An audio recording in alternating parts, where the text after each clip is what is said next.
Hello everybody, my name is Ramesh. In the yesterday class, I discussed about why the transformers are required and what are the features of the transformer. In the today class, we are going to discuss about what is the working principle of the transformer. The transformer works on the principle of electromagnetic induction principle.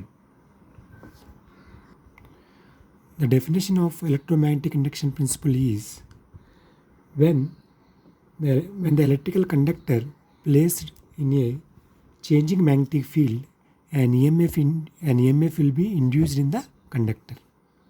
Suppose if it is a conductor,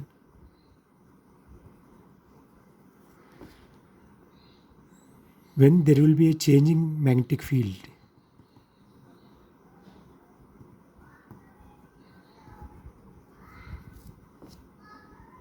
then an EMF will be induced in the conductor. Here, there will be some basic requirements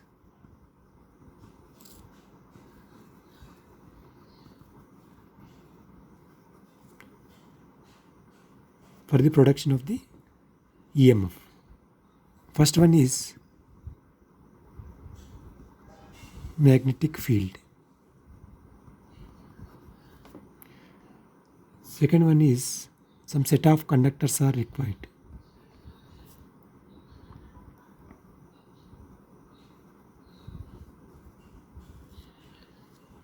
There should be a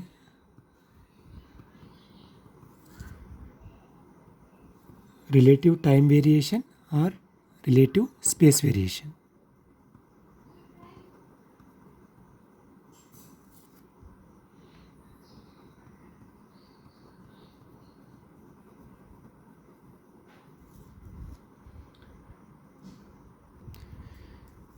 There will be two types of induced EMFs.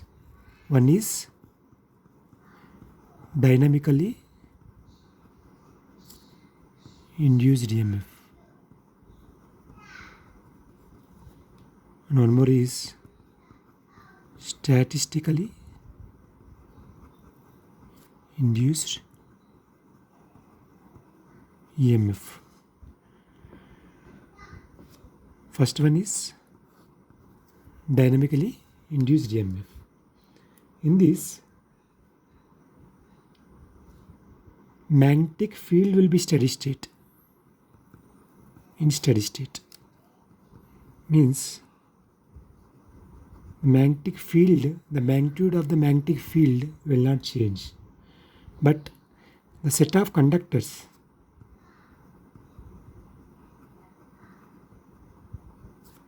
will be moving.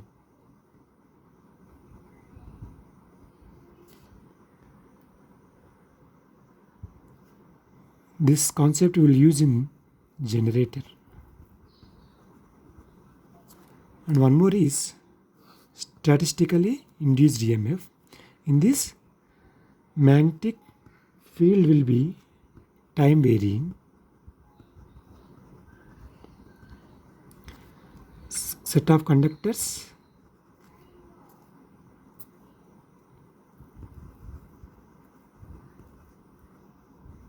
stationary.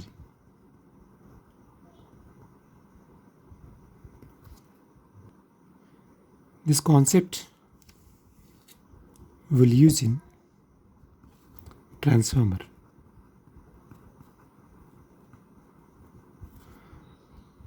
First, we will discuss about dynamically induced EMF.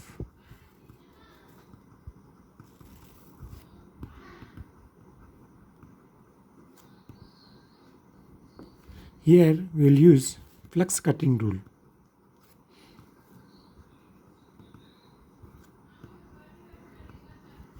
Suppose the direction of magnetic field is in this direction.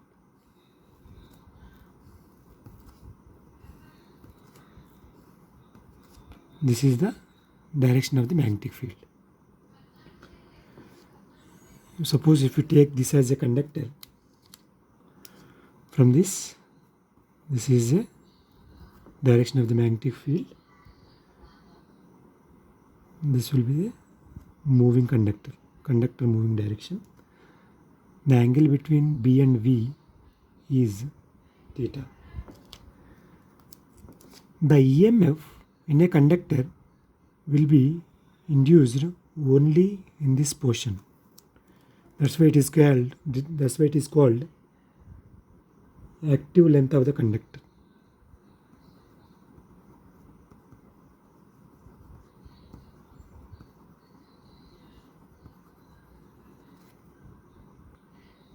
If you observe here, if the conductor moves parallel to the magnetic field, there will not be any induced EMF in the conductor. If the conductor moves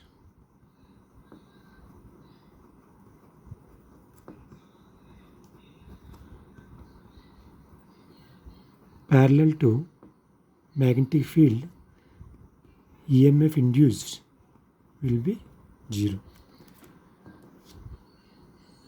From this, we can write EMF equation formula V bar cross V bar, length of the conductor. From here, we know V bar cross B bar equal to VB sine theta. Here, theta is the angle between magnetic field and the velocity of the conductor, moving of the conductor. Then VBL sine theta. Therefore, the EMF equation will become VBL sine theta. Here, if you observe, if the conductor moves perpendicular to the magnetic field, then theta will be 90 degrees. The EMF induced in the active length of the conductor will be VBL, which is a maximum possible EMF. Next, we'll discuss about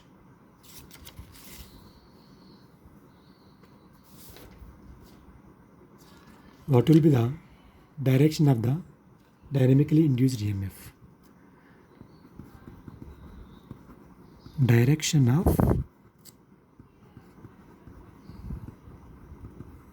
dynamically induced EMF.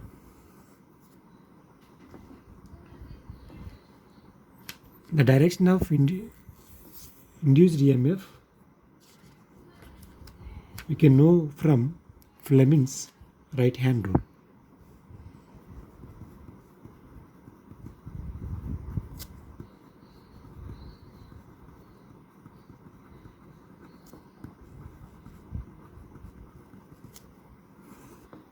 That means if you take our right hand,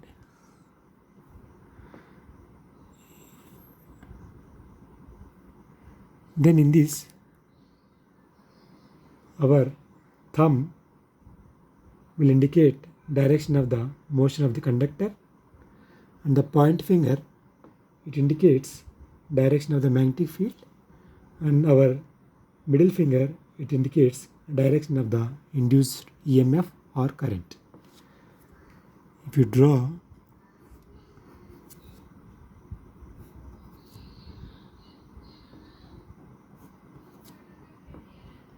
if it is a magnetic field, this is the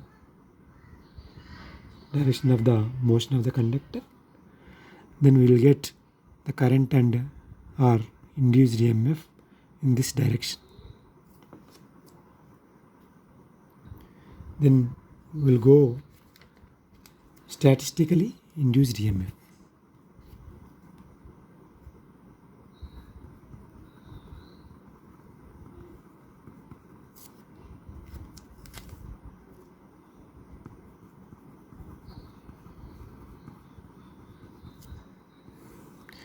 The statistically induced EMF will be produced based on Faraday's second law.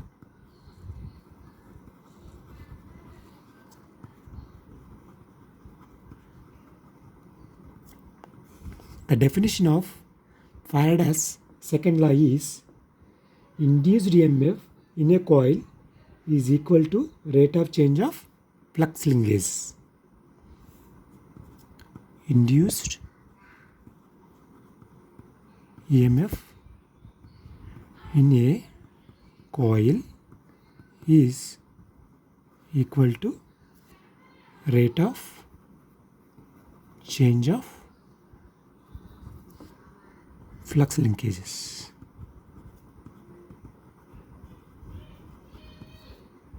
That means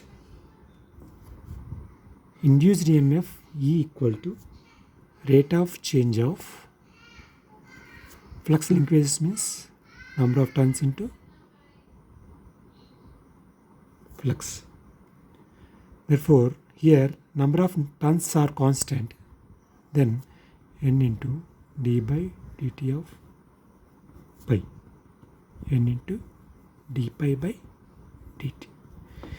This is the first law that what we will refer when we are discussing about statistically induced EMF. And the second law is Lenz's law.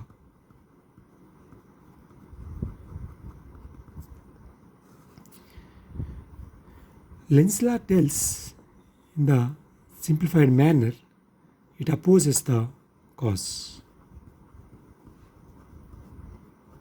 The cause. Here the induced EMF is the resultant.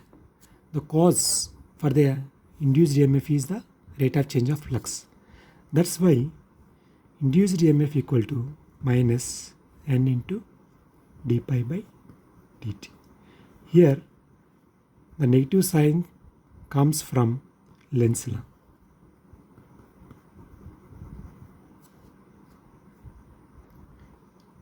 Here I wanted to conclude from our previous discussions on dynamically induced EMF and statistically induced EMF. The direction of dynamically induced EMF given by Fleming right hand rule.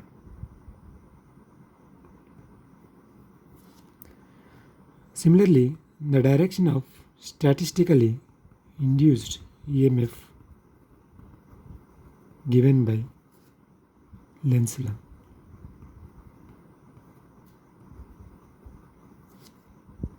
One more conclusion is, if Lenz's law satisfies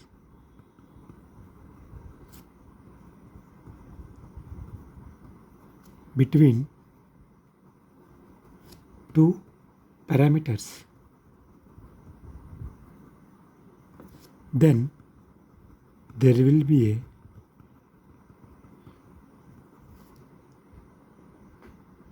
phase displacement of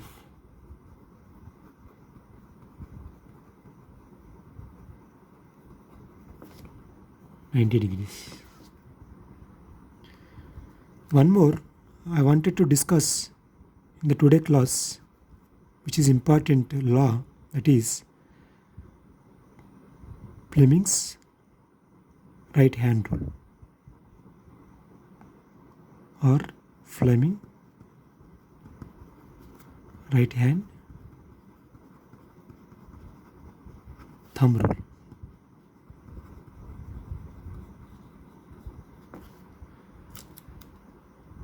This rule tells about what will be the direction of the flux when the current flows in a particular direction. For understanding of this concept, now I am going to draw the basic symbol of a transformer.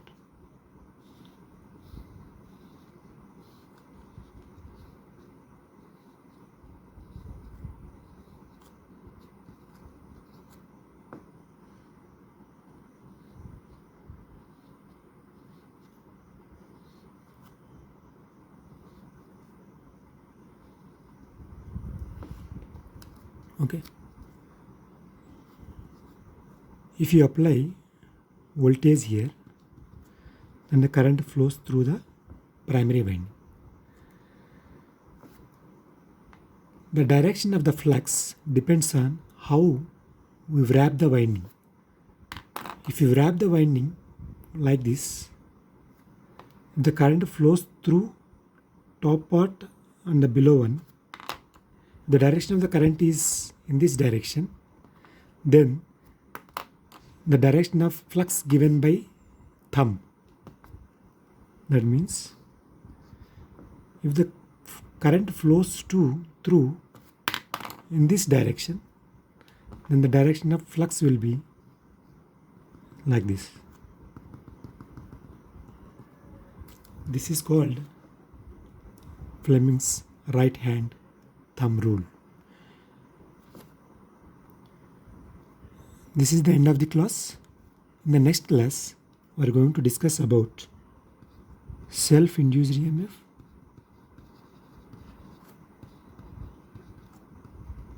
mutual induced EMF,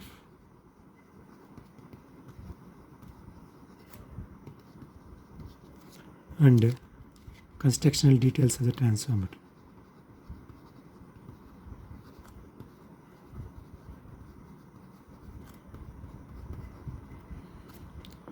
Thank you all. If you like this video, please subscribe to my YouTube channel. Thank you.